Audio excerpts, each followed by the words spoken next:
allez-vous? Alors, je suis de retour pour une nouvelle vidéo et aujourd'hui nous allons parler d'un ouvrage. L'ouvrage que je vais vous présenter aujourd'hui s'appelle Rage, que vous voyez ici, et c'est d'Oriane Charpentier. Alors, c'est un livre d'environ 100 pages, 112, paru cette année en 2017, donc le 3e mois, mars 2017, par les éditions donc Gallimard Junior. Donc comme vous pouvez l'entendre, c'est destiné à des enfants, littérature jeunesse plutôt. Bien entendu, ça n'empêche pas des adultes ou autres d'en lire. Bien sûr, il faut s'informer sur tout. Donc cet ouvrage nous propose une histoire plutôt intéressante, que moi j'ai trouvé très intéressante. Pourquoi? Parce qu'en fait c'est l'histoire d'une jeune fille donc qui n'a pas vraiment de prénom. On connaît pas son prénom d'origine, son prénom originel. Donc une amie va l'appeler Rage. Donc ding ding ding ding, Rage comme le titre. Et en fait, cette jeune fille, elle vient d'ailleurs. On ne sait pas exactement où. Donc dans cet ouvrage, on n'a pas vraiment ni les toponymes, les noms des lieux exactement d'où elle vient, de quel pays. Mais on sait que c'est un pays qui a, bon, certainement des conflits où la vie est difficile. Et donc, cette personne qui est Rage doit doit partir en exil et arriver dans un autre pays où elle va devoir donc s'y faire, s'adapter, entre guillemets, s'intégrer. Donc, elle arrive dans ce pays, donc il y aura les démarches aussi.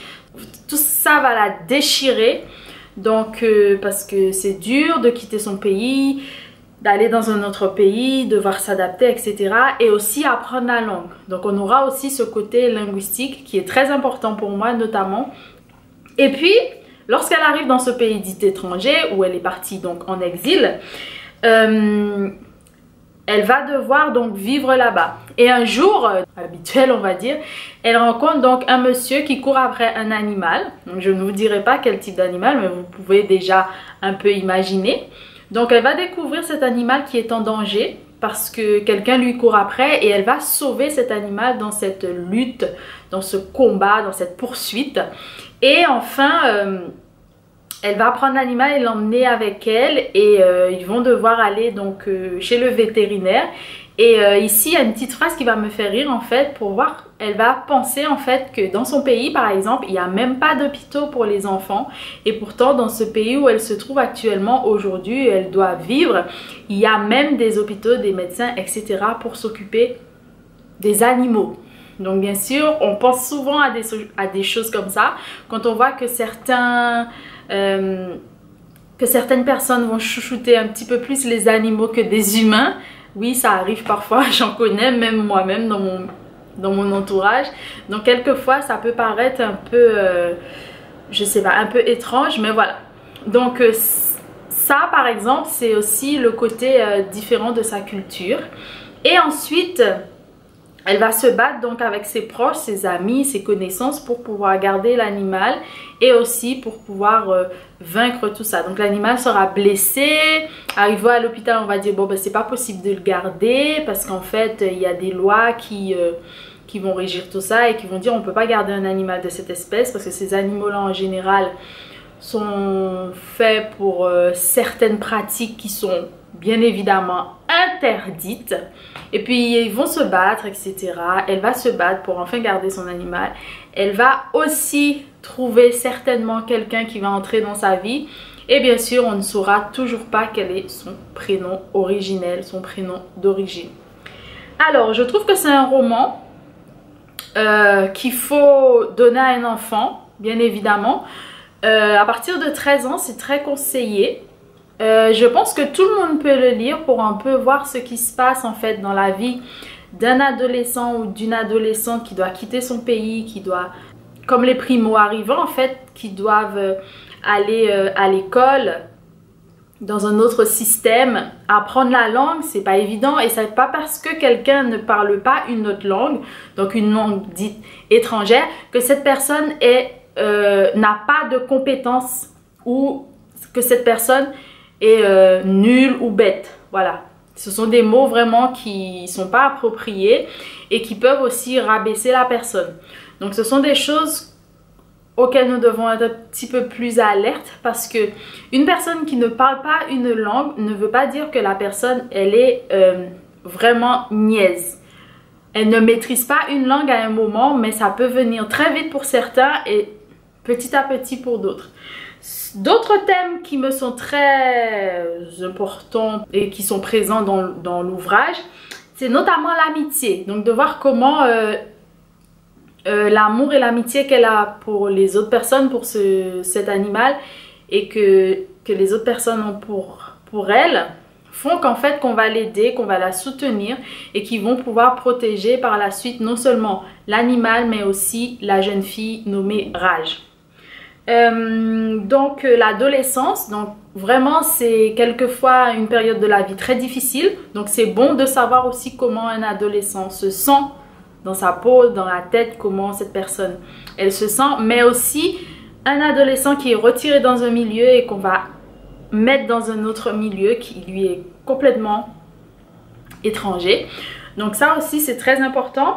Il y a aussi cette violence, donc on va parler un peu de violence là-bas, parce que bien sûr il y a une déchirure, il y a le fait d'avoir très mal parce qu'on a quitté son milieu originel. Il y a aussi la violence qu'il y aura entre cet homme qui va courir après l'animal, la violence dans les propos, voilà. Et de nos jours, il y en a beaucoup. La vie en général, comment on se bat pour vivre, qu'on le veuille ou non. On a tendance à se dire oui, je n'en peux plus, mais en général, on essaie d'avancer. On essaie de s'accrocher à quelque chose qui nous tient à cœur et on finit par s'accrocher à cette vie qu'on dit quelquefois difficile ou horrible.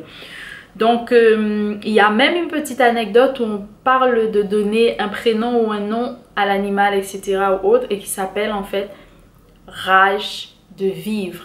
Et ça, c'est vraiment très, très, très important. Et aussi le combat, se battre, c'est très important pour tout et pour rien quelquefois. On se bat constamment pour réussir ses études, pour réussir sa vie professionnelle, sa vie amoureuse. En général, on se bat pour tout. Et enfin, pour moi, la tolérance. Je trouve qu'on devrait un peu plus travailler cette partie, la tolérance chez nous, parce qu'on a tendance à ne pas, comment dire, à ne pas accepter l'autre juste parce que l'autre est différent ou juste parce que l'autre a des différences ou voilà, ou que l'autre n'est forcément pas comme nous. On a des ressemblances, mais on n'est pas identique. Chaque personne est unique. Et si on est plus tolérant, on va vraiment accepter la personne ou les autres personnes comme elle est. Et ça, c'est vraiment le plus important, je pense, surtout de nos jours où les différences nous déchirent énormément. Et enfin, qu'est-ce que l'identité? Est-ce que c'est notre nom qui va définir notre identité? Qui va définir votre identité? Parce que ce problème d'identité, pour moi, ça reste un problème quelquefois. Parce qu'on peut se définir comme on veut, mais les autres personnes vont toujours vouloir nous définir d'une façon.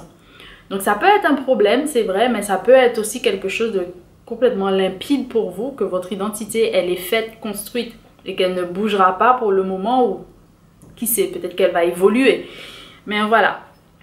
Et puis, oui, on n'a pas vraiment de nom attitré, donc cette histoire peut être l'histoire de tous et aussi de personne.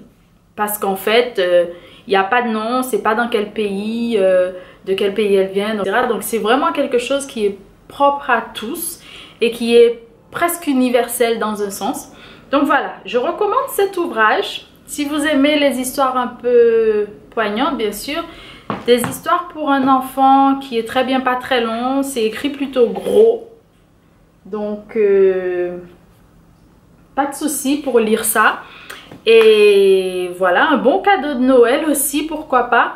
J'espère que ça vous aura plu, que vous aimez la littérature jeunesse. Dites-moi ce que vous en avez pensé donc dans les commentaires. Et si vous avez des questions, n'hésitez pas. J'ai des vlogs actuellement sur la même chaîne. Donc n'hésitez pas à les regarder où je filme plusieurs jours et je vous poste les vlogs. Pour moi c'est plus facile et puis quelquefois il y a des jours c'est vraiment de la routine. Donc je préfère coupler plusieurs jours. Voilà, et comme vous le voyez autour de moi, c'est Noël, le sapin est là.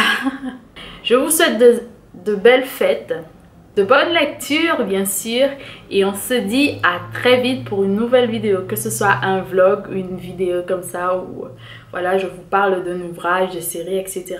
Je vous embrasse vraiment très fort et à très bientôt. Bye!